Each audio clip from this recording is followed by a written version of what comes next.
पंकज झा के पास, जहां भद्रकाली मंदिर पर वो मौजूद हैं इस वक्त, वो क्या देख रहे हैं, क्योंकि काफिला बस वहां पहुंचने वाला है। पंकज झा,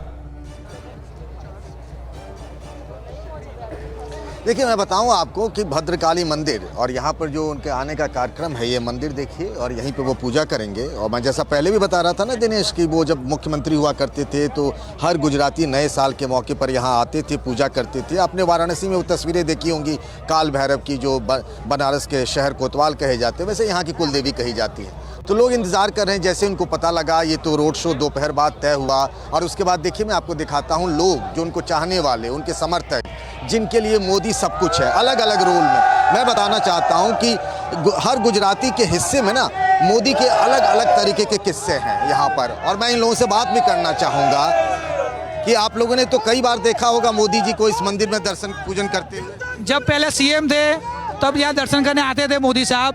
आज पीएम बनने के बाद पहली बार इस बार आए हैं, तो हमें बहुत खुशी है। क्या आप वीडियो बना रहे हैं? क्या है इस बार गुजरात में, क्या लग रहा है अहमदाबाद में? जो बीजेपी होता है और कुछ नहीं होता।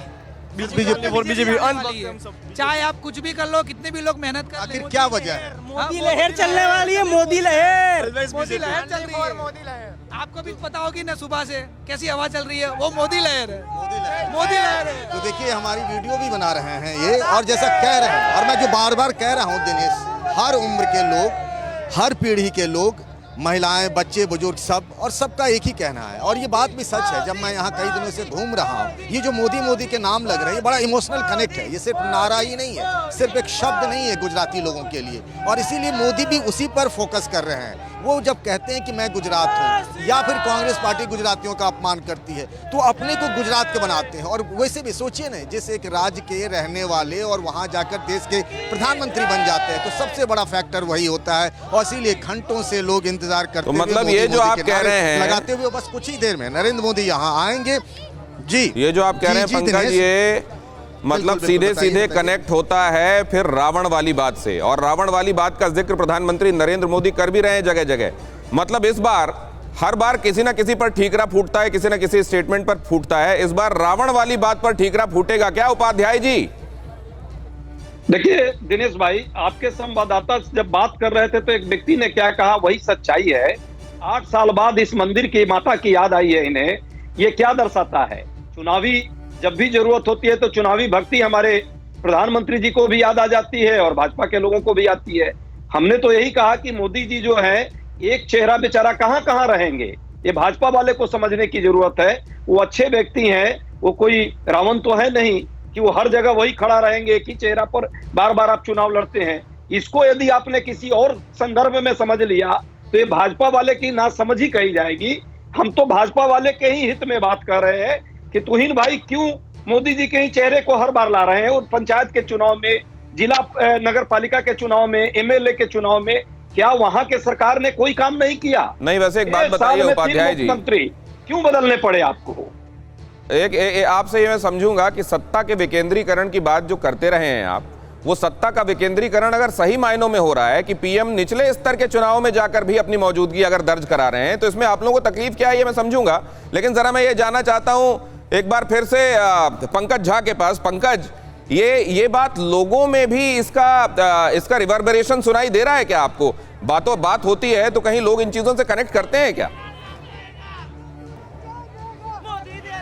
देखिए, मैं एक बात कहूंगा दिनेश, जो उपाध्याय जी से भी चर्चा हो रही थी कि वो जो रावण की बात कह रहे थे, देखिए क्या है मोदी के लिए, जब 2007 में सोनिया गांधी ने मौत का सौदा कर कहा, या फिर उससे पहले मणिशंकर अय्यर ने चाय वाला कहा, वो चीज़ों को अपने हिसाब से लोगों को समझाने में कामयाब रहते। मैं जो बार बार कह रहा हूँ कि हैं मुद्दे हैं यहाँ पर, बहुत सारे मुद्दे हैं एंटी इनकम्बेंसी को लेकर, लेकिन वो समझा कहाँ पा रहे हैं। प्रधानमंत्री नरेंद्र मोदी उसको दूसरे इशूज पे ले जाते हैं, और बीजेपी और कांग्रेस के लोग भी उसी में फंस जाते हैं, और बात वही रह जाती है। और उसके बाद जो जनता है, जो जनार्दन है, जो जनादेश है उसका, वो हर बार मोदी के पक्ष में आता। मोदी अपने हिसाब से कांग्रेस के कहीं भी बात, पंकज क्या आप ये कह रहे हैं, पंकज क्या आप ये कह रहे हैं, मैं एक बात समझना चाहता हूं, आप सीजन जर्नलिस्ट हैं, कई चुनाव आपने देखे हैं, इसलिए भी मैं ये समझना चाहता हूं आपसे कि क्या मुद्दों के एग्जिस्टेंस से ज्यादा कैंपेनिंग का तरीका मैटर करता है?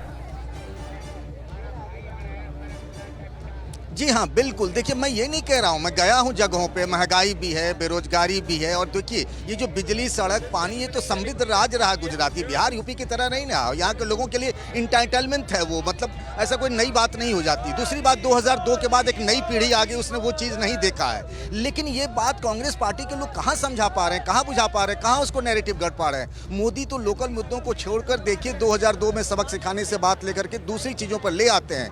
बीजेपी के रणनीतिकार इसमें कामयाब रहते हैं और कांग्रेस उसमें फंस जाया करती है, और ये 2007 से लगातार होता जा रहा है। इस बार भी वही हो रहा है, और इस बार भी इसीलिए लोग मोदी मोदी के नारे लगाते हैं और मोदी हर बार कामयाब हो जाते हैं। बात गुजराती अस्मिता पर आकर खत्म हो जाती है। बात गुजराती अस्मिता पर आकर खत्म हो जाती है। नैरेटिव बनाने में कौन कितना कामयाब रहता है, और चीज़ों को ये समझते हुए कि स्ट्रैटेजी क्या होना चाहिए, हमारी ऑब्जेक्टिविटी क्या है, हमको जाना कहाँ है, रास्ते क्या हैं और उनको कैसे गढ़ना है, ये किसको मालूम है।